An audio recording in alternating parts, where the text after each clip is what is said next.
കാരണം ഒരു മത്തിച്ചാള, 1 കിലോ മത്തിച്ചാള നിങ്ങൾ വാങ്ങിച്ച ഒരു പെട്ടിയിലിട്ട് ഒരാഴ്ച വെച്ചിട്ട് ആ പെട്ടി തുറന്നാൽ അയൽവക്കക്കാരൊക്കെ മക്കളെയും കളഞ്ഞിട്ട് ഓടും. ഇങ്ങനെയാണ് പ്രപഞ്ചത്തിൻ്റെ രീതി. നമുക്ക് ഒരിക്കലും എന്തിനാണ് സംഭവിക്കണമെന്ന് നമുക്ക് മനസ്സിലാവില്ല. നമ്മളിപ്പോൾ പറഞ്ഞത് മുഴുവൻ ചെയ്യാതിരിക്കാൻ വേണ്ടിയിട്ടുള്ള കാരണങ്ങളാണ്. യാഗകുണ്ഡത്തിലേക്ക് നമ്മൾ വിറകം മറ്റിന്ധനങ്ങൾ ഇട്ട് കൊടുക്കുമ്പോൾ അഗ്നി ഉയരത്തിൽ ജ്വലിക്കുന്നത് പോലെ നമ്മൾ ഉദരത്തിലേക്ക് ഇട്ട് കൊടുക്കുന്ന ഈ ഭക്ഷണം ദഹിപ്പിക്കുന്നത് ഒരു അഗ്നിയുടെ ജോലിയാണ്. മൃതശരീരം തിന്നുമ്പോൾ എന്ത് സംഭവിക്കും? വയറ് വളക്കുഴിയാവും. അടുത്ത ക്വസ്റ്റ്യൻസിലേക്ക് കിടക്കാം. ചോദിക്കാനുണ്ടെങ്കിൽ ചോദിക്കാം.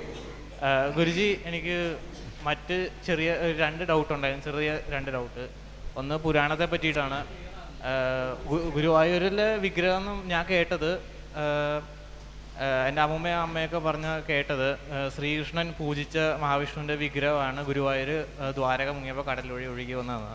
അതേപോലെ ശ്രീകൃഷ്ണൻ്റെ സ്വർഗാരോഹണത്തിന് ശേഷം ശ്രീകൃഷ്ണൻ്റെ ബോഡി അർജുനൻ കത്തിച്ചപ്പോൾ ഹൃദയം മാത്രം കത്തി നശിക്കാതെ അത് കടലിലൂടെ ഒഴുകി ഒറീസയിലെ പുരി ജഗന്നാഥ് ക്ഷേത്രത്തിൽ എത്തി എന്ന് പറയപ്പെടുന്നു. പിന്നെ ആ ക്ഷേത്രത്തിൽ ഇതേപോലെ 3 മാസം കൂടുമ്പോൾ വിഗ്രഹങ്ങൾ മാറ്റിവെക്കുന്ന ഒരു ചടങ്ങുണ്ടെന്നും കേട്ടിട്ടുണ്ട്.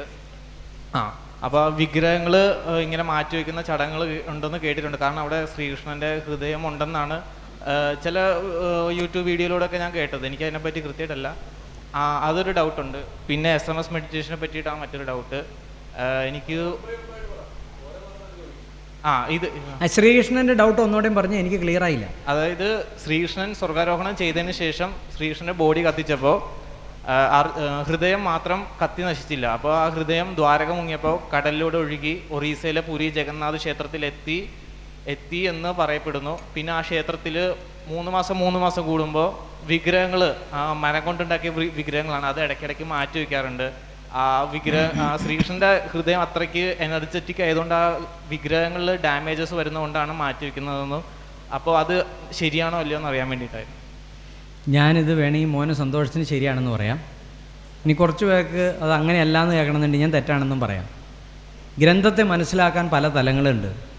ഇപ്പോൾ മോൻ്റെ തലം എന്ന് പറയണത് നമ്മൾ 1-ാം ക്ലാസ്സിൽ പഠിക്കുമ്പോൾ കൊച്ചുകുട്ടിയോട് പറയും സൂര്യൻ കിഴക്കുദിക്കും പടിഞ്ഞാറ് അസ്തമിക്കുന്നു, ഇല്ലേ? ഇതേ കൊച്ചിനോട് തന്നെയാണ് കുറച്ച് കഴിയുമ്പോൾ പറഞ്ഞു കൊടുക്കണം ഇത് ഉദിക്കണമില്ല അസ്തമിക്കണമില്ല എന്ന്, ഇല്ലേ? മോൻ റിസർച്ച് ചെയ്യാൻ പോവുകയാണെങ്കിൽ എന്ത് മനസ്സിലാവും? ഇത് വേറെ എന്താണെന്ന്. ആത്മീയതയിൽ എത്തിക്കഴിയുമ്പോൾ എന്ത് മനസ്സിലാവും? ഇതെല്ലാം ഡയമെൻഷൻസിൻ്റെ ഒരു മായയാണെന്ന് മനസ്സിലാവും. ഇതതുപോലൊരു ഉത്തരമാണ്. ഗ്രന്ഥത്തിൽ എഴുതിയിരിക്കുന്നത് നമുക്ക് ഗ്രന്ഥം വായിച്ചിട്ട് മനസ്സിലാക്കാം, ഇല്ലേ? മോൻ ചിലപ്പോൾ ഏതെങ്കിലും ബുക്കിലെ കാര്യം പറയണമായിരിക്കാം, അല്ലെങ്കിൽ വേറൊരു വ്യക്തി പറയണമായിരിക്കണം പറയണത്. ഞാൻ അതിനെ ഖണ്ഡിക്കുന്നത് ശരിയല്ല. കാരണം ഏതെങ്കിലും ഒരു ബുക്കിൽ എഴുതിയിട്ടുണ്ടാവാം, അത് അയാളുടെ ഭാഷ്യമാണ്, അതവിടെ നിന്നോട്ടെ. യഥാർത്ഥത്തിൽ ശ്രീകൃഷ്ണൻ എന്താണ് സംഭവിച്ചത്? ഒന്നും സംഭവിച്ചിട്ടില്ല. ആ യഥാർത്ഥ സത്യം അറിയണമെന്നുണ്ടെങ്കിൽ നമ്മളാണ് അന്വേഷണകൻ, അല്ലേ? ഞാനല്ല, മോനാണ് അന്വേഷണകൻ. ആ അന്വേഷകൻ ഉത്തരം കണ്ടെത്തേണ്ടത് ആരുടെ ഉത്തരവാദിത്തമായി? എൻ്റെ ആണോ? അല്ല, അത് നമ്മൾ സ്വയം അന്വേഷിച്ചാണ് കണ്ടെത്തേണ്ടത്. ഇതാണ് ആത്മീയതയുടെ പ്രത്യേകത. ഭക്തിഭാവമാണെന്നുണ്ടെങ്കിൽ ഞാൻ എന്തെങ്കിലും ഒരു ഉത്തരം പറഞ്ഞുതരാം. ഇപ്പോൾ നമ്മൾ കമ്പരാമായണം, ആ രാമായണം, ഈ രാമായണം, അനേക രാമായണം കേട്ടിട്ടുണ്ട്. യഥാർത്ഥത്തിലുള്ള രാമായണം എന്ന് പറയുന്നത് രാമൻ, ഞാൻ പറഞ്ഞു, എൻ്റെ മനസ്സാണ് രാമൻ, എൻ്റെ മനസ്സാക്ഷിയാണ് ലക്ഷ്മണൻ, സീത എൻ്റെ ബുദ്ധിയിലാണ്, ഉഴവ് ചാലിലാണ് ഉണ്ടാവുന്നത്, ബ്രഹ്മാവ് എൻ്റെ ബുദ്ധിയാണ്, 4 ലോബുകളാണ്. ഈ പ്രപഞ്ചത്തിലെ സകലതിനെ എനിക്ക് എൻ്റെ ശരീരത്തിൽ കാണാൻ പറ്റും. ഈ പ്രപഞ്ചം മുഴുവൻ എന്നിലാണ് ഇരിക്കുന്നത്. ഈ സത്യം ഞാൻ അനുഭവിച്ചതാണ്. അപ്പോൾ ഈ പറയുന്ന 108 നാഡിയും ഈ പറയുന്ന ഇടപിങ്കള നാഡിയും അല്ലെങ്കിൽ ചക്രാസം ഇതൊന്നും ഇരിക്കുന്നത് എൻ്റെ ഈ ശരീരത്തിലല്ല. കഴിഞ്ഞ ദിവസം ഞാനൊരു ആവശ്യത്തിന് വേണ്ടി ഒരു ഡോക്ടറെ കാണാൻ ചെന്നു. അപ്പോൾ ആ ഡോക്ടർക്ക് അറിയില്ല ഞാൻ ഇങ്ങനത്തെ ഒരാളാണ്. പുള്ളി ഇങ്ങനെ നിന്നിട്ട് ഇങ്ങനെ ഒന്ന് സ്കാൻ ചെയ്തു. നിങ്ങളുടെ ചക്രാസ് ഒന്നും അലൈനല്ല. ഈ ഇടപിങ്കള നാടി പിണഞ്ഞ് കിടക്കണോണ്ടുണ്ടല്ലോ, അത് കണ്ടോ, ഈ ശരീരം ഇത്തിരി ഇങ്ങനെ ഇലത്തോട്ട് വരഞ്ഞെടുക്കാം. ശരി, ഞാൻ എന്ത് പറയാനാണ് അതിനോട്? ഒന്നീ പഠിക്കണ കൊച്ചിനോട് ഞാൻ എന്തെങ്കിലും പറഞ്ഞിട്ട് വല്ല കാര്യമുണ്ടോ? അവിടെ ഞാൻ വിഡ്ഢിക്ക് ആഭരണമായിട്ടിരുന്നു. ശരി, ശരി ഡോക്ടറെ, ശരി. ഞാൻ അയാൾക്കൊന്നും പറഞ്ഞു കൊടുക്കാൻ നിന്നില്ല. അയാൾ പറഞ്ഞത് ഞാൻ സമ്മതിച്ചിങ്ങ് പോന്നു. നേരെ മറിച്ച് അവിടെ ഒരു ചേട്ടൻ ഇരുന്നേച്ച് പറഞ്ഞു സെൻറ്റർ പോയിൻ്റ് ആണെന്ന്. അത് ഞാൻ തിരുത്തി കൊടുത്തു. കാരണം എന്താ? ആ ചേട്ടൻ 1000 രൂപ കൊടുത്ത് ഇവിടെ വന്നതാ. ആ ചേട്ടൻ്റെ തെറ്റ് മാറ്റി ഒരു സത്യം അറിയാൻ വേണ്ടിയിട്ടാണ് ആ ചേട്ടൻ 1000 രൂപ കൊടുത്ത് വന്നതല്ലേ? അല്ലാണ്ട് ഈ 150 രൂപയുടെ ഭക്ഷണം കഴിക്കാൻ വേണ്ടി 1000 രൂപ കൊടുത്ത് വന്നതല്ല. അപ്പോൾ ആ ചേട്ടന് അറിവിനെ അന്വേഷിച്ച് നടക്കണവനാണ്. ആ ചേട്ടന് വേണ്ടത് ഞാൻ പറഞ്ഞു കൊടുക്കണം. അതുപോലെ മോന് വേണ്ടത് ഞാൻ പറഞ്ഞു തരും. പക്ഷെ ഇത് അനുഭവിക്കണമാണോ ഇഷ്ടം, അതേ പറഞ്ഞു തന്നെയാണോ ഇഷ്ടം? രണ്ടും ഇഷ്ടം. പക്ഷെ പറഞ്ഞു തന്നാൽ അനുഭവിക്കാൻ പറ്റില്ല. ഗൈഡൻസ് വേണ്ടേ നമുക്ക്? എന്താണ് അതാ പറഞ്ഞേ, ഗൈഡൻസിനാണല്ലോ ഞാൻ ഇരിക്കണത്. അപ്പോൾ പറഞ്ഞാലേ ഗൈഡൻസ് അതല്ല പറഞ്ഞു തരേണ്ടത്. ഇപ്പം ഞാൻ പറയാണ് താഴെ ഭക്ഷണം ഉണ്ടാക്കിയേണ്ട നല്ല പുളിയുള്ള രുചിയുള്ള ഭക്ഷണം, ഇങ്ങനെ കേട്ടിട്ട് കാര്യമുണ്ടോ? അത് കഴിക്കണം. ആത്മീയത അതുപോലെയാണ്, നമ്മൾ കഴിക്കണം. അപ്പോൾ എന്ത് ചെയ്യണം? നമ്മൾ മാതാപിതാക്കൾ പറയണ കേട്ടുകൊണ്ട് ശവക്കരയൊക്കെ നിർത്തി ഇങ്ങ് വന്നാൽ മതി. ഇന്ന് മുഴുവൻ ഇരുന്ന് പറഞ്ഞാലും ഈ ടോപ്പിക്ക് തീർത്താൻ പറ്റില്ല. അതുകൊണ്ടാണ് ഞാൻ ഇങ്ങനൊരു ഉത്തരം പറഞ്ഞത്. അനേക ഗ്രന്ഥങ്ങൾ ഇവിടെ എഴുതി വെച്ചിട്ടുണ്ട്. വാത്മീകിനെ വിമർശിക്കുന്ന ആൾക്കാരെ ഞാൻ കണ്ടിട്ടുണ്ട്. ആരെ? വാത്മീകി ഭഗവാനെ വിമർശിക്കുന്ന ആൾക്കാരെ ഞാൻ കണ്ടിട്ടുണ്ട്. ഈ കമ്മ്യൂണിസ്റ്റുകാരായിരുന്നു വിമർശിക്കുന്നത്. ആരാണ്ടിൽ ഏതാണ്ടിൽ എങ്ങനെയോ വെച്ച് എവിടെയോ ഉണ്ടായ ഒരു പുത്രനാന്നൊക്കെ പറഞ്ഞു. എനിക്കറിയാൻ പാടില്ല. വാത്മീകി എന്താണെന്ന് പോലും അറിയില്ല. സംസ്കൃതം എന്താണെന്ന് അറിയില്ല. സംസ്കരിച്ച ഭാഷയാണ് സംസ്കൃതം. വാത്മീകി എന്ന് പറയുന്നത് നിങ്ങൾ കാണുന്ന പോലെ ഒരാളല്ല. അത് ഞാൻ കാണുന്നത് വേറെ തലമാണ്. ഞാൻ എൻ്റെ തലത്തിലേ സംസാരിക്കാൻ പറ്റുള്ളൂ. എൻ്റെ തലം നിങ്ങൾക്ക് മനസ്സിലാവില്ല. അത് അനുഭവിപ്പിക്കാനേ പറ്റുള്ളൂ. അതുകൊണ്ടാണ് പറഞ്ഞത് ഇനി കയറി വാന്ന്. ഞാൻ വിട്ടുപോകും, നിൽക്കില്ല. 5 സെക്കൻഡ് ഒരു സ്റ്റോപ്പിൽ നിർത്തുള്ളൂ. 2 ബെല്ലടിച്ചാൽ വണ്ടി വിട്ടുപോകും. വേണമെങ്കിൽ കയറിക്കോ. ഭക്ഷണത്തിൻ്റെ കാര്യം പറഞ്ഞല്ലോ. അപ്പോൾ ഭക്ഷണം അവിടെ നല്ലതാണെന്നൊക്കെ പറഞ്ഞില്ലേ? അപ്പോൾ ഭക്ഷണം കഴിക്കുന്ന സ്ഥലത്തേക്ക് വഴി അറിയാമെങ്കിലല്ലേ അവിടെ പോയിട്ട് ആസ്വദിച്ച് കഴിക്കാൻ പറ്റുള്ളൂ. ആണ്. അപ്പം ഞാൻ പറഞ്ഞു തരാം, നിങ്ങൾ നേരെ താഴേക്ക് പോയാൽ അവിടെ ഭക്ഷണം ഉണ്ടെന്ന്. ഞാൻ ഇവിടെ നിന്ന് എന്നാലും ഗുരുജി ഒന്ന് പറ ഭക്ഷണം എന്താണെന്ന് അറിഞ്ഞിട്ട് പോകാൻ വേണ്ടിയിട്ടാണ്. മോൻ ചെല്ലു മോനെ, അവിടെ നല്ല ഭക്ഷണമാണ്. ഇല്ല ഗുരുജി, ഒന്ന് പറഞ്ഞിട്ട് അറിഞ്ഞിട്ട് പോകണതല്ലേ നല്ലത്.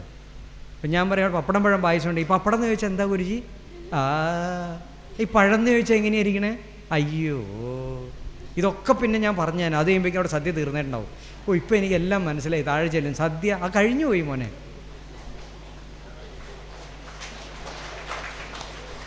രണ്ടാമത്തേത് ഇത് മോനുള്ള കയ്യടിയാണ് കേട്ടോ, എനിക്കുള്ള കയ്യടിയല്ല. നല്ല കടുകട്ടി ചോദിച്ചെന്നുള്ളതിൻ്റെ കയ്യടിയാണ്. മോൻ ധരിക്കും ഓ ഗുരുജിക്ക് എല്ലാവരും കൈയടിക്കാന്ന്. എനിക്കല്ല കൈയടിച്ചത്.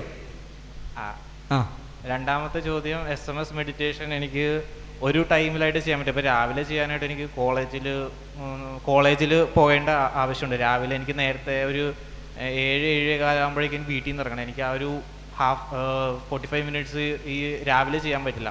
രാത്രിയിലോ വൈകുന്നേരങ്ങളിലോ SMS മെഡിറ്റേഷൻ മാത്രമായിട്ട് ചെയ്യാൻ പറ്റുമോ ഒരു ടൈമിൽ?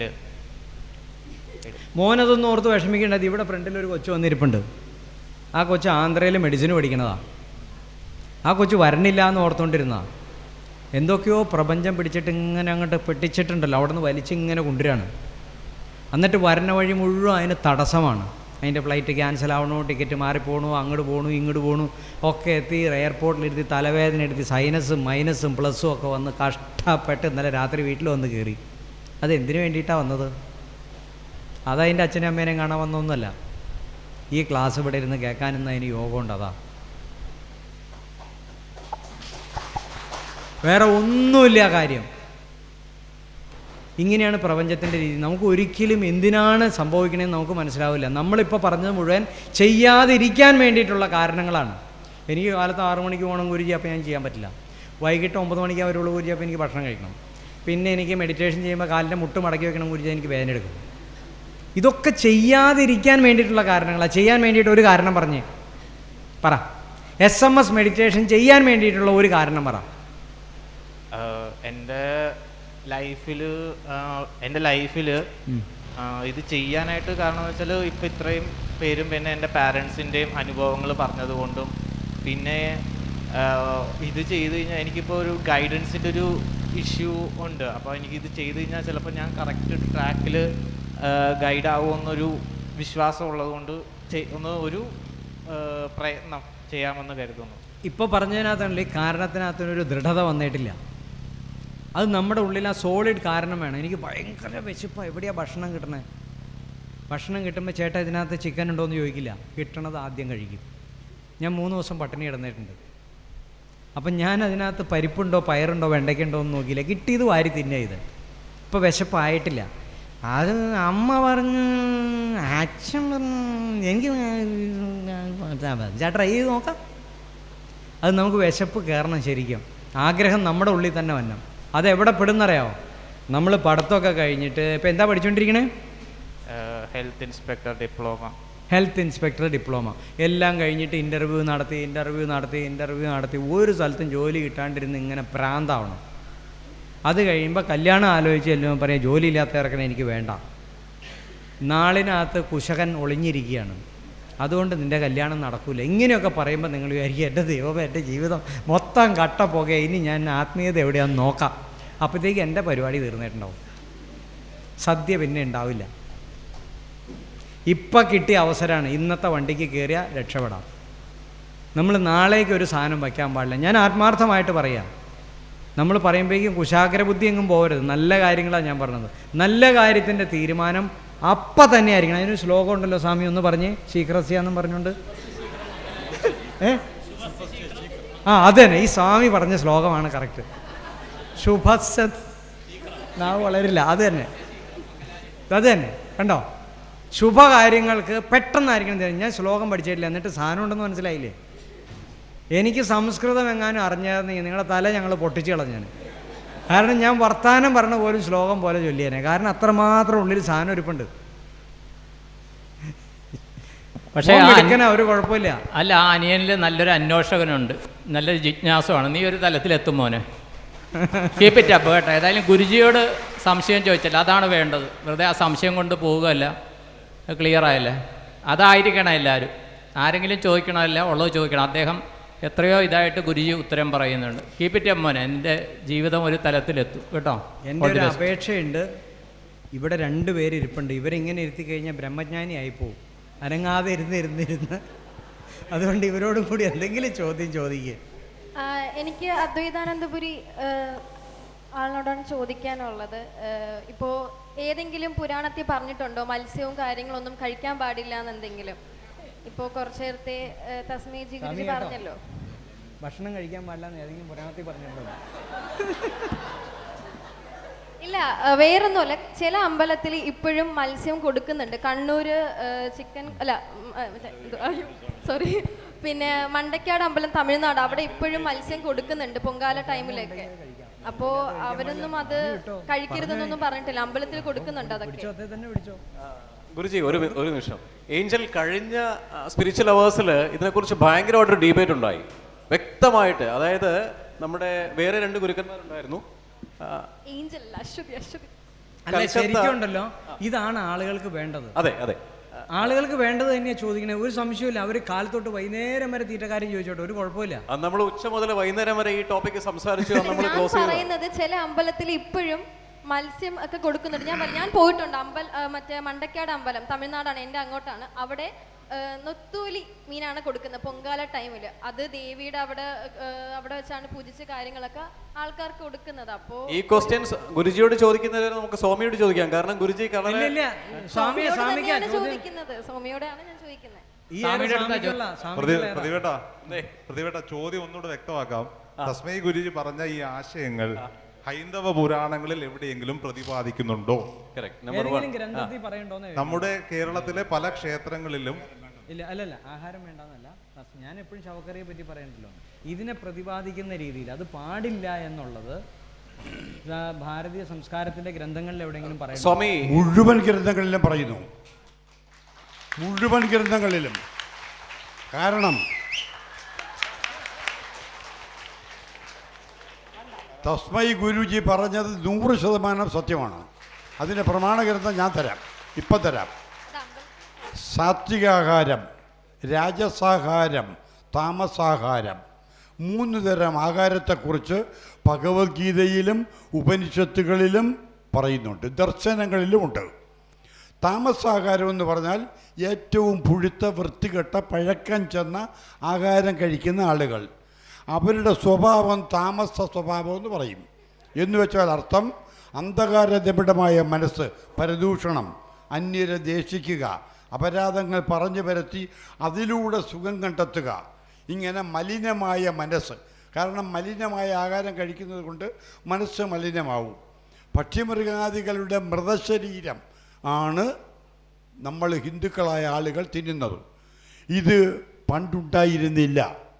സത്യയുഗത്തിലും ത്രേതായുഗത്തിലും ദ്വാപരയുഗം വരെ അതായത് സനാതനധർമ്മത്തിൻ്റെ മക്കൾ എന്ന് പറയുന്ന നമ്മൾ ഈ മത്സ്യമാംസാദികളെക്കുറിച്ച് ചിന്തിച്ചിരുന്നു പോലുമില്ല. അപ്പോൾ കലിയുഗത്തിൽ തമസിൻ്റെ പ്രഭാവം കൂടുതലായതുകൊണ്ട്, തമസെന്ന് പറഞ്ഞാൽ അന്ധകാര, ഇരുട്ട്, അജ്ഞത എന്ന് നിങ്ങൾ മനസ്സിലാക്കണം. തമസെന്ന് പറയുമ്പോൾ നിങ്ങളുടെ മനസ്സിൽ ഓടിയെത്തേണ്ട കാര്യം അജ്ഞത, അറിവില്ലായ്മ, സത്യമേത് അസത്യമേത്, ധർമ്മമേത് അധർമ്മമേത് എന്നുള്ളതിനെക്കുറിച്ച് അറിവില്ലാത്തത് ഒരു കാര്യമാണ് തമസ്. അപ്പോൾ ആ തമസ് നമ്മുടെ ഉള്ളിൽ നിറഞ്ഞിരിക്കുന്നത് കൊണ്ട് താമസാഹാരം എന്ന് പറയുന്ന ഈ വൃത്തികെട്ട ഭക്ഷ്യവസ്തുക്കൾ, അതായത് മൃതശരീരം തിന്നും. മൃതശരീരം തിന്നുമ്പോൾ എന്ത് സംഭവിക്കും? വയറ് വളക്കുഴിയാവും, മനസ്സ് മലീമസമാകും, ചിന്തകൾ ദുഷിക്കും, ദുഷ്ടത വർദ്ധിക്കും, പാപകർമ്മങ്ങൾക്ക് അടിമയായി അവൻ മനുഷ്യ ശരീരം മാത്രമെടുത്ത ഒരു ഇരുകാലി മൃഗമായി ജീവിക്കേണ്ടി വരും. ഇനി തീർന്നില്ല, അതിൻ്റെ രണ്ട്.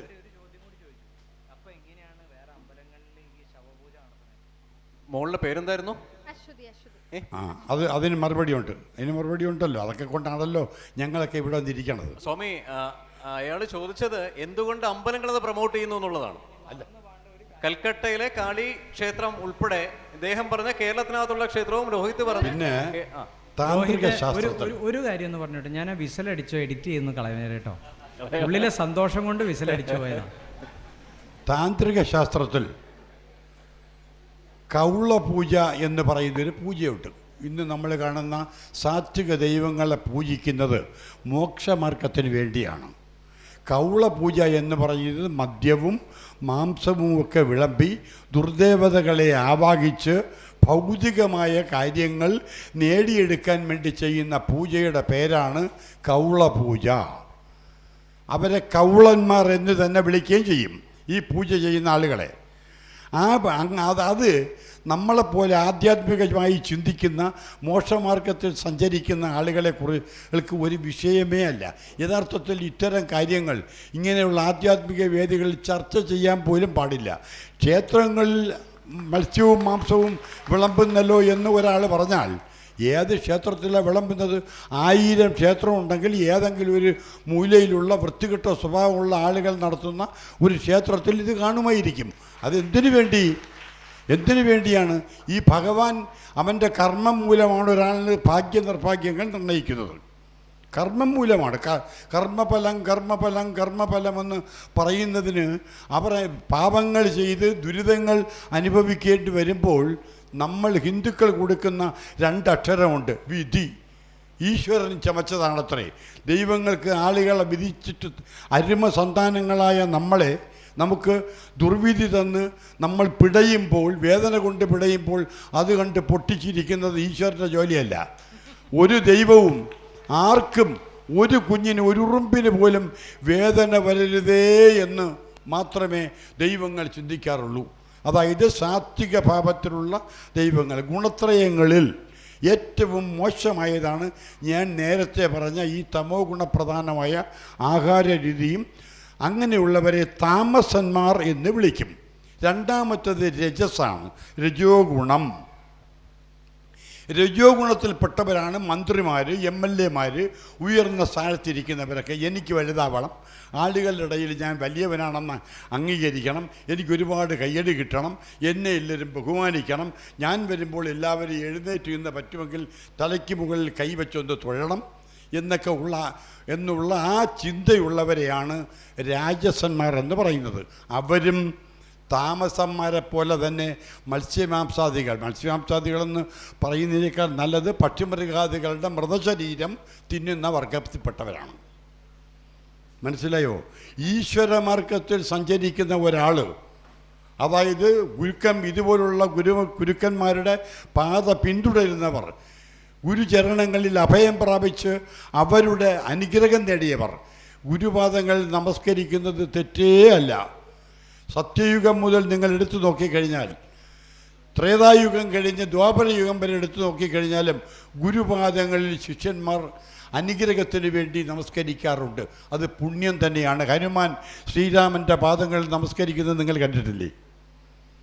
ഇല്ല, ഇന്ന് ആ ചിത്രം തന്നെ നിങ്ങൾ കണ്ടിട്ടുണ്ടല്ലോ. പിന്നെ അവിടെ എന്തിനാ സംശയം? അപ്പം ആ ഒരു വിഷയം ഇവിടെ ചർച്ചാ വിഷയമേ അല്ല. പിന്നെ ആകാരം. അപ്പം രാജസന്മാരുടെ കാര്യം പറഞ്ഞല്ലോ. ഇനി സാത്വികന്മാർ, സത്വഗുണപ്രധാനരായിട്ടുള്ള ആളുകളെയാണ് സാത്വികന്മാർ എന്ന് വിളിക്കുന്നത്. സത്വഗുണമെന്ന് പറഞ്ഞാൽ ഈശ്വരാംശം കൂടുതലുള്ളവർ.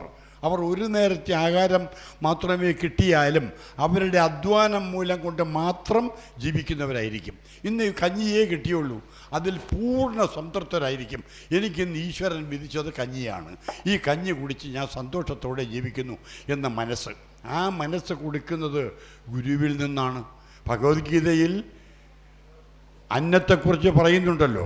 ബ്രഹ്മാർപ്പണം ബ്രഹ്മഖബർ ബ്രഹ്മാഗ്നവും ബ്രഹ്മണാഹുതം ബ്രഹ്മതേനൈവ ഗന്ധവ്യം ബ്രഹ്മകർമ്മ സമാധിന. ഇത് ഭഗവത്ഗീതയിലെ അന്നത്തെക്കുറിച്ച് ഭഗവാന്റെ നാവിൽ നിന്ന് വന്നതാണ്, ഞാൻ പറയുന്നതല്ല. അപ്പം അന്നമെന്ന് പറയുന്നത് നമ്മൾ ചെയ്യുന്ന ഒരു ഹോമമാണ്, ഒരു യാഗമാണ്. നമ്മുടെ ഉള്ളിൽ പഞ്ചാഗ്നിയുണ്ട്, 5 അഗ്നികൾ. അതായത് പ്രാണൻ, അപാനൻ, സമാനൻ, വ്യാനൻ, 5ാമത്തേത് ഉദാനൻ. ഈ 5 പ്രാണങ്ങൾക്ക് 5 ജോലിയുണ്ട്. നമ്മൾ ഉള്ളിലേക്ക് ഇട്ടുകൊടുക്കുന്ന ഭക്ഷണം അത് ഒരു ഹോമം പോലെ. യാഗകുണ്ഡത്തിലേക്ക് നമ്മൾ വിറകം മറ്റിന്ധനങ്ങൾ ഇട്ടുകൊടുക്കുമ്പോൾ അഗ്നി ഉയരത്തിൽ ജ്വലിക്കുന്നത് പോലെ നമ്മൾ ഉദരത്തിലേക്ക് ഇട്ടുകൊടുക്കുന്ന ഈ ഭക്ഷണം ദഹിപ്പിക്കുന്നത് ഒരഗ്നിയുടെ ജോലിയാണ്. അതുപോലെ തന്നെ നമ്മൾ ശ്വാസോച്ഛ്വാസം എടുക്കുമ്പോൾ അത് മൂലാധാരത്തിൽ കിടക്കുന്ന പ്രാണനെ ഊർധ്വഗതിയിലേക്ക് കൊണ്ടുവന്ന് ഷഡാധാരങ്ങളിലൂടെ മൂലാധാരം, സ്വാധിഷ്ഠാനം, മണിപൂരകം, അനാഹതം, വിശുദ്ധി, ആജ്ഞ, ഈ 6 പടികളിലൂടെ ഉയർത്തിക്കൊണ്ടുവന്ന് മൂർധാവിൽ എത്തിക്കുന്നത് ഒരു പ്രാണൻ്റെ ജോലിയാണ്. ഇങ്ങനെ 5 പ്രാണന് 5 ഉത്തരവാദിത്വങ്ങൾ, ജോലികളുണ്ട്. ഇത് മനുഷ്യ ശരീരത്തിൽ മാത്രമല്ല പുറത്തും ഇതുപോലെ നടക്കുന്നു. അതുകൊണ്ടാണ് ഞാനിപ്പോൾ ഗുരുജിയെ വിളിക്കുകയാണ് ഫോണിലൂടെ. ഇത് വായുവാണ്, ഒരു പ്രാണൻ്റെ ജോലിയാണത്. ആ പ്രാണൻ എൻ്റെ മെസ്സേജ് സ്വാമിജിയുടെ മെസ്സേജിലേക്ക് എത്തിക്കുകയാണ്. അപ്പം ഈ പ്രപഞ്ചം മുഴുവനും നിറഞ്ഞു നിൽക്കുന്നത് പ്രാണനാണ്. ആ പ്രാണനെയാണ് നമ്മളിങ്ങനെ അങ്ങോട്ടും ഇങ്ങോട്ടും എന്ത് ചെയ്യുന്നത്, ആയാസം ചെയ്തുകൊണ്ടിരിക്കുന്നത്, ഉയർത്തുകയും താഴ്ത്തുകയും ചെയ്യുന്നത്. ഒരു ദിവസം 24 മണിക്കൂറിനുള്ളിൽ എത്ര പ്രാവശ്യം ഒരാൾ ശ്വാസോച്ഛ്വാസം ചെയ്യുമെന്ന് ഉപനിഷത്തിൽ പറയുന്നുണ്ട്. ആർക്കെങ്കിലും അറിയാമോ? ഇവിടെ ഇരിക്കുന്നവർക്ക് ഇല്ല. 21,680 പ്രാവശ്യം. കാര്യം ചോദിച്ചത് ഒന്ന് കേട്ടോ, അപ്പൊ പറഞ്ഞു കേട്ടോ. ഉപനിഷത്തിൽ പറഞ്ഞിട്ടുണ്ടെന്ന് ഞാൻ പറയുന്നതും ഗുരുജി പറയുന്നതും ഇവിടുത്തെ ആധുനിക സായിപ്പ് കണ്ടുപിടിച്ച കുന്ത്രാണ്ടമായ ശാസ്ത്രമല്ല. ഞങ്ങൾ പറയുന്നത് സ്പിരിച്വൽ സയൻസ്. സ്പിരിച്വൽ സയൻസിൻ്റെ വഴിയിലൂടെ സഞ്ചരിക്കുന്നവരാണ് ഞങ്ങൾ. അതായത് അതാണ് യാഥാർത്ഥ്യം. ഇപ്പോൾ വിമാനത്തിൻ്റെ കണക്ക് പറഞ്ഞാൽ ഭരദ്വാജ മഹർഷിയാണ് വിമാനം കണ്ടുപിടിച്ചത്. 21 തരത്തിലുള്ള വിമാനങ്ങൾക്ക് രൂപകൽപ്പന ചെയ്ത ആളാണ് ഭരദ്വാജ മഹർഷി. ആ മഹർഷി രചിച്ചതാണ് പുഷ്പക വിമാനം. അതിലാണ് വൈശ്രവണനും പിന്നീടത് ഭഗവാന്റെ ശ്രീരാമൻ്റെ കയ്യിലെത്തി. യുദ്ധത്തിന് ശേഷം ശ്രീരാമനും സീതയും ലക്ഷ്മണനും ഒക്കെ അയോധ്യയിലേക്ക് വരുന്നത് ആ പുഷ്പക വിമാനത്തിലാണ്. അതായത് ബ്രഹ്മാവിൻ്റെ മാനസപുത്രനാണ് ഭരദ്വാജ മഹർഷി. അദ്ദേഹം എഴുതിയ ഈ വിമാനത്തിൻ്റെ പ്രവർത്തനം എങ്ങനെ നടത്തണമെന്നുള്ളതിനെക്കുറിച്ച് എഴുതിയ പുസ്തകത്തിൻ്റെ പേരാണ് വൈമാനിക പ്രകരണം. വൈമാനിക പ്രകരണം വായിച്ചാൽ അത് വായിച്ചിട്ടാണ് ഈ റൈറ്റ് സഹോദരന്മാർ വിമാനം കണ്ടുപിടിച്ചത്. എന്നിട്ട് ഇവിടെ ഹിന്ദു സനാതനധർമ്മത്തിൻ്റെ മക്കൾക്ക് ഇതറിയില്ല. എൻ്റെ ഗുരുവാണിത് കണ്ടുപിടിച്ചതെന്ന് പറയുന്നതിന് പകരം ആരാ വിമാനം കണ്ടുപിടിച്ചതെന്ന് കുട്ടികളോട് ചോദിച്ചാൽ കുട്ടികൾ ക്ലാസ്സിൽ നിന്ന് ചാടി എഴുന്നേറ്റ് പറയും റൈറ്റ് ബ്രദേഴ്സ്. റൈറ്റ് ബ്രദേഴ്സിന് ചക്കക്കുരു പോലും കണ്ടുപിടിക്കാനുള്ള കഴിവുണ്ടായിരുന്നില്ല. ഇതാണ് യാഥാർത്ഥ്യം. ഞാൻ പറയുന്നത്, നിങ്ങൾ ഏത് ഗുരുവിനെ പിന്തുടർന്നാലും ഗുരു അതായത് അഞ്ഞഞ്ച ശ്രദ്ധധനാഞ്ച സംശയാത്മാ വിനശ്യതി ന്യായം ലോകോസ്ഥിന പരോനുസുഖം സംശയാത്മനഃ. ഇത് ഭഗവത്ഗീതയിലൊരു ശ്ലോകമാണ്, എൻ്റെതല്ല. എന്താണ്? ഒരു ഗുരുവിനെ നമ്മൾ വിശ്വസിച്ചാൽ ആ ഗുരുവിനെ 100% മുള്ളാണെങ്കിലും മുറുകെ പിടിക്കണമെന്ന് പറഞ്ഞതുപോലെ ആ ഗുരുവിൻ്റെ പാത പിന്തുടരുക. ഗുരുവിൽ സംശയമുള്ളവൻ ഇഹലോകത്തോ പരലോകത്തോ സൗഖ്യം ലഭിക്കില്ല, അധമജന്മം പ്രാപിക്കാൻ ഇടവരുമെന്നാണ് ഞാൻ ഈ ചൊല്ലിയ ശ്ലോകത്തിൻ്റെ അർത്ഥം. അതുകൊണ്ട് ഒരു ഗുരുവിനെ നമ്മൾ സമീപിച്ചാൽ ഗുരു പറയുന്നത് തന്നെയാണ് നമ്മുടെ ഏറ്റവും പ്രാമാണിക വാക്യം, ഏറ്റവും വലിയ ആപ്തവാക്യം. അതിൽ ഒരു സംശയത്തിൻ്റെ ഒരു നേരിയ അംശം പോലും നിങ്ങൾ വെച്ച് പുലർത്തരുത്. സംശയം വന്നാൽ നിങ്ങളുടെ ഈശ്വരീയ മാർഗം അവിടെ തടയപ്പെടും. കാരണം പ്രപഞ്ചം നിലനിൽക്കുന്നത് ഗുരുവിൽ തന്നെ. ഞാൻ ആദ്യം തുടങ്ങിയപ്പോൾ ചൊല്ലിയ ശ്ലോകം ദക്ഷിണാമൂർത്തിയുടെ ധ്യാനമന്ത്രമാണ്. ദക്ഷിണാമൂർത്തി സ്തോത്രമെന്ന് പറയുന്നത് 10 ശ്ലോകങ്ങളാണ്. 4 വരി വെച്ച് 40 വരികളാണ്. അത് നിങ്ങളെല്ലാം കാണാതെ പഠിക്കണം. ദക്ഷിണാമൂർത്തി സ്തുതി നന്നായിട്ട് പഠിച്ച് ചൊല്ലിയാൽ ഉണ്ടാകുന്ന നേട്ടം, നിങ്ങൾ ഇറങ്ങുന്ന ഒരു വഴിയിലും തടസ്സമുണ്ടാവില്ല. ഗുരുത്വം പൂർണ്ണമായി നിൽക്കും. മഹാദേവനാണ് ദക്ഷിണാമൂർത്തി, അതും കൂടി അറിയുക. ഇനി എന്താ സംശയം? ആകാരത്തെക്കുറിച്ച് മനസ്സിലായല്ലോ.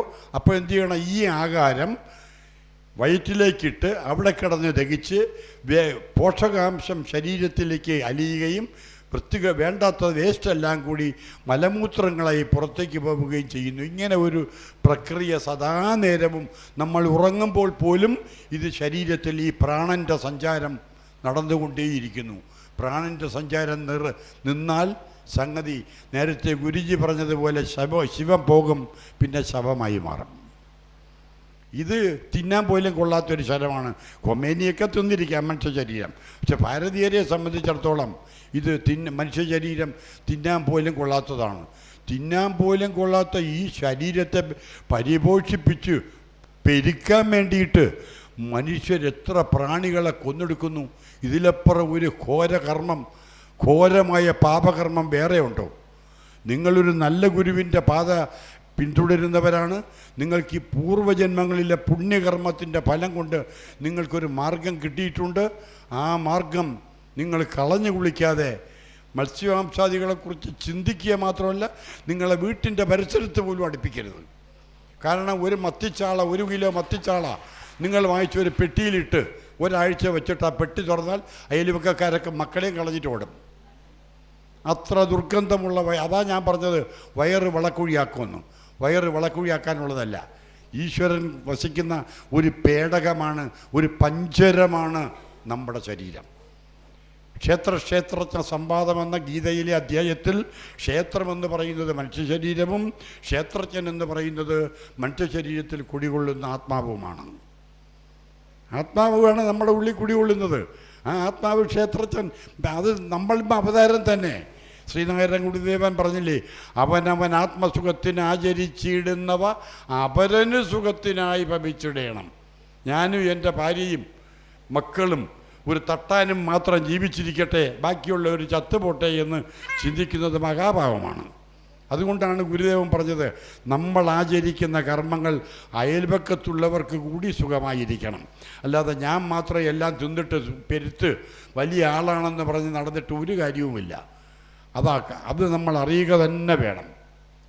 ഗുരുക്കന്മാരുടെ ആത്മോപദേശ ശതകത്തിലെ 100 മന്ത്രങ്ങളും ഭഗവത്ഗീത പോലെ ഭഗവത്ഗീതയ്ക്ക് 700 മന്ത്രങ്ങൾ, ഭഗവാന്റെ ഗുരുവിൻ്റെത് 100 മന്ത്രങ്ങൾ. ഓരോ മന്ത്രവും ഓരോ പരമമായ തത്വത്തെയാണ് പിന്തുടരുന്നത്. അതൊക്കെ പഠിച്ച് നല്ലവരായി മനുഷ്യരായി.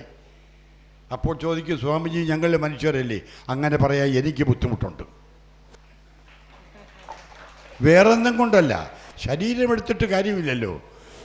ശരീരം ഇത് നശ്വരം കൗന്ദേയ, അല്ലയോ കുന്തിപുത്ര, നീ ചുമന്നുകൊണ്ട് നടക്കുന്ന ഈ ശരീരം നശ്വരം തന്നെ. അതുകൊണ്ട് ഉത്തിഷ്ഠത, ജാഗ്രത, പ്രാപ്യ വരാൻ നിബോധത. എണീരടാ, യുദ്ധം ചെയ്യടാ. യുദ്ധമല്ലേ നിൻ്റെ ജോലി. ക്ഷത്രിയരായിട്ട് ജനിച്ച നീ ധർമ്മം നിലനിർത്താൻ യുദ്ധം ചെയ്യണം. അതുകൊണ്ട് ഉത്തിഷ്ഠത, ജാഗ്രത. ചടപടഞ്ഞെഴുന്നേറ്റ് നീ യുദ്ധം ചെയ്യുന്ന ഭഗവാൻ അവനെ അർജുനനെ ഉദ്ബോധിപ്പിക്കുന്നു. അതുകൊണ്ട് നമുക്ക് കിട്ടിയ ഈ മനുഷ്യജന്മം അത്യന്തം തേച്ച് മിനുക്കി സ്വർണത്തിൽ നിന്ന് തട്ടന്മാരെ ക്ലാവ് കളഞ്ഞ് തങ്കമാക്കിയെടുക്കുന്നത് പോലെ എടുക്കണം. അതിനാണ് ഒരു ഗുരുവിൻ്റെ ആവശ്യം. ഗുരു ഒരു ഗൈഡാണ്. ഇപ്പം നിങ്ങൾ കുളത്തുപുഴയുള്ള വനത്തിലൂടെ ഒന്ന് സഞ്ചരിക്കണമെന്ന് വിചാരിച്ച് നിങ്ങൾ ഇത്രയും പേരും കൂടി ആ വനത്തിനകത്തേക്ക് കയറിയാൽ ആ വനം എവിടെ അവസാനിക്കുന്നു, അതിൽ എത്ര ഗർത്തങ്ങളുണ്ട്, എത്ര കുഴികളുണ്ട്, എവിടെയൊക്കെ പൊട്ടക്കിണറുകളുണ്ട്, എവിടെയൊക്കെ ഘോരമൃഗങ്ങൾ പാർക്കുന്നു, ഇതിനെക്കുറിച്ചൊന്നും നിങ്ങൾക്കറിവില്ലല്ലോ. തീർച്ചയായിട്ടും അബദ്ധത്തിൽപ്പെടും. എന്നാൽ ഒരു ഗുരു ഉണ്ടെങ്കിൽ ആ ഗുരുവാണ്, അതാണ് ഞാൻ പറഞ്ഞ ഗൈഡാണെന്ന്. ആ ഗുരു നേരായ മാർഗത്തിലൂടെ നടക്കും. വനത്തിൻ്റെ മനോഹരമായ സൗന്ദര്യം നമുക്ക് ആസ്വദിക്കാം. എന്നിട്ട് പുറം ലോകത്തേക്ക് കടന്നു വരികയും ചെയ്യാം ഒരാപത്തുമില്ലാതെ. അപ്പം ഗുരുവിൻ്റെ വാക്യത്തിനകത്ത്, ഗുരുക്കന്മാർ ചിന്തിക്കുന്നതിനകത്ത് കുറേ സത്യങ്ങളും ധർമ്മങ്ങളും ഉണ്ടാകും.